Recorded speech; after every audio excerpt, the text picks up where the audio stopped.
Why doesn't it feel like enough? You did everything right. You worked hard, you built something real, a career, a home, a family maybe. A life that looks exactly like success is supposed to look. And then one morning, not after a crisis, not after a failure, just an ordinary Tuesday, you woke up, made coffee, looked around at everything you had built, and felt it. Not gratitude, not satisfaction, something quieter, something you weren't supposed to feel. Is this it? The house is real, the accomplishments are real, the people who love you are real, and yet something, some version of the feeling you were promised, isn't quite there.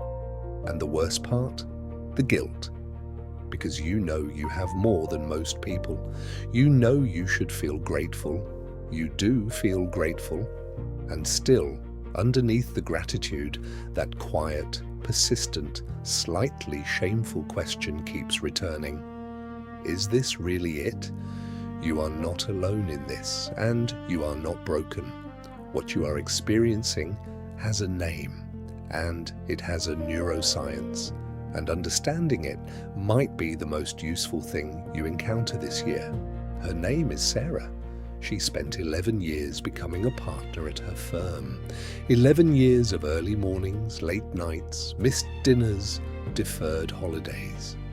She knew exactly what she was working toward, and the morning it finally happened, the morning she got the call, she felt something she still struggles to describe. Not joy, not the explosion of relief she had expected. Something more like the absence of the feeling she had imagined, a quiet. I thought I would feel different, she told a friend 3 weeks later. I thought I would feel like I had arrived somewhere. Instead, I just felt like I was standing somewhere new, already looking for the next thing. She assumed something was wrong with her. She was wrong about that. What she was experiencing had been documented by science decades before she experienced it. She was on the hedonic treadmill, and almost nobody warned her it existed. In the 1970s, two psychologists named Philip Brickman and Donald Campbell proposed something that quietly overturned decades of assumptions about human happiness. Their idea was simple and devastating. The human brain adapts to almost everything, good things, bad things, major changes, minor ones, whatever happens, a promotion, a new home, falling in love, a setback, a recovery, the emotional impact is intense at first. And then it fades, not because the thing stops mattering, but because your brain recalibrates. It takes whatever just happened and makes it the new normal. The extraordinary becomes ordinary. The destination becomes simply where you are. And the wanting, the reaching, moves forward again. Always forward, always toward the next thing. Brickman and Campbell studied lottery winners and people who had experienced serious accidents that left them with disabilities. The results stopped people in their tracks. Within a year or two, both groups had returned to roughly the same level of happiness they reported before the event. The lottery winners were not dramatically happier. The people who had experienced serious loss were not dramatically more miserable. The brain had adapted in both directions. This is not a character flaw. This is evolution doing its job. Think about what this means for a moment. A brain that stayed permanently satisfied would stop striving, and a brain that stopped striving would not have survived long enough to pass anything forward. So the system was built deliberately, ruthlessly, efficiently to want, to reach, to feel the pull of what doesn't yet exist rather than the contentment of what does. You were designed to feel this way. Every achievement you reach becomes the new baseline almost immediately. The promotion you worked 5 years for becomes just your job within 3 months. The house you dreamed about becomes just where you live within a year. The relationship you couldn't imagine living without becomes simply your life, not because you're shallow, not because you're ungrateful, because your brain is doing exactly what it was built to do. Now, here is the part that most people never learn, and it changes everything. The brain's reward system, built around a neurotransmitter called dopamine, does not fire primarily when you get what you want. It fires in the anticipation of getting it. The wanting is the reward, not the having. This is why the year before a major achievement often feels more alive than the year after. Why planning a holiday can feel more exciting than the holiday itself.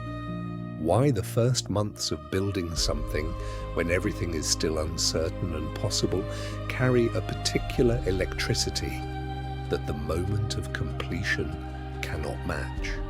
You have probably noticed this without having words for it. The dream of the thing is richer than the thing, because your brain was designed to reach, and reaching requires a gap. The moment the gap closes, the moment you arrive, the system immediately starts scanning for the next one. Not because you failed to appreciate what you have, because you are human. So what do you do with this? Here is where the science stops being interesting and starts being useful. Because the hedonic treadmill is not the whole story. Researchers have spent decades looking for the exceptions, the experiences that don't adapt away, the sources of well-being that remain durable rather than deflating within months. And they've found them. The first is the difference between pleasure and meaning. Pleasure adapts quickly. The comfortable chair, the good meal, the luxury purchase. The brain habituates to all of these rapidly, and each time you return to them, the emotional return is slightly less than the last. But meaning is different. Experiences that feel genuinely significant, contributing to something beyond yourself, being truly known by another person, developing a skill to a level of real mastery, creating something that didn't exist before. These adapt far more slowly. Because meaning isn't processed the same way as pleasure. It isn't just about feeling good. It's about mattering. And the brain, it turns out, was not built only to feel good. It was built to matter. Viktor Frankl, writing from the most extreme circumstances imaginable, observed that the people who survived the unsurvivable were not always the strongest or the most resourceful. They were the ones who had a reason, a meaning that the circumstances couldn't take away. Meaning is remarkably resistant to adaptation, because it isn't a feeling. It is a relationship between you and something larger than yourself. The second thing the research found was this. It isn't the arrival that sustains us, it's the reaching.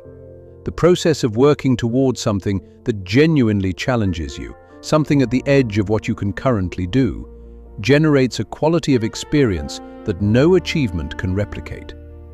We explored this in an earlier episode about flow, that state of complete absorption in something difficult, where the skill and the challenge are perfectly matched, where the self-monitoring voice goes quiet, where time does something strange.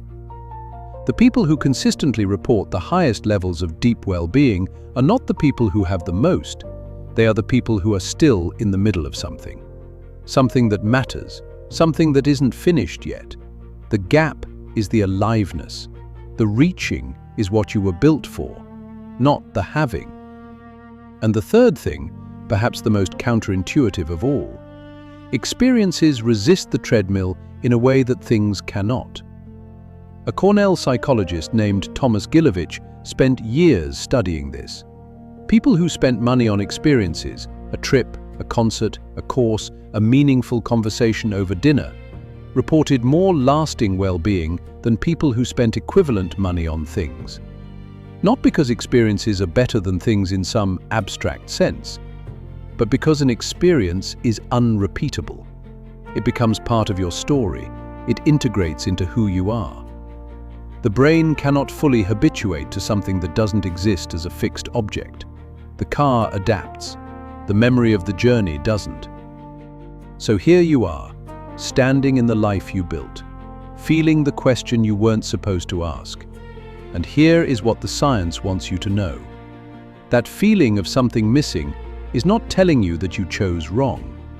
It is not telling you that you wasted years. It is not a symptom of failure or ingratitude or some defect in your character.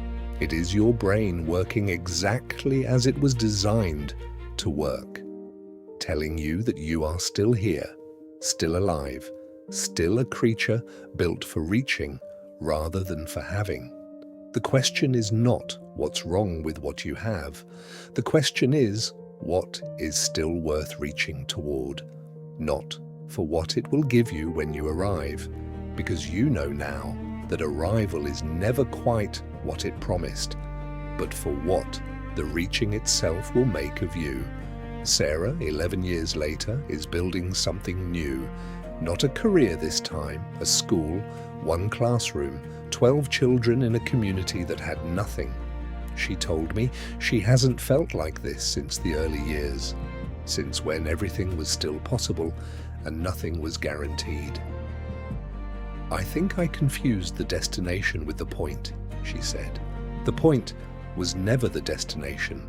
The point was always this: the being in the middle of something that matters. The brain was never meant to arrive. Every destination was always just another beginning.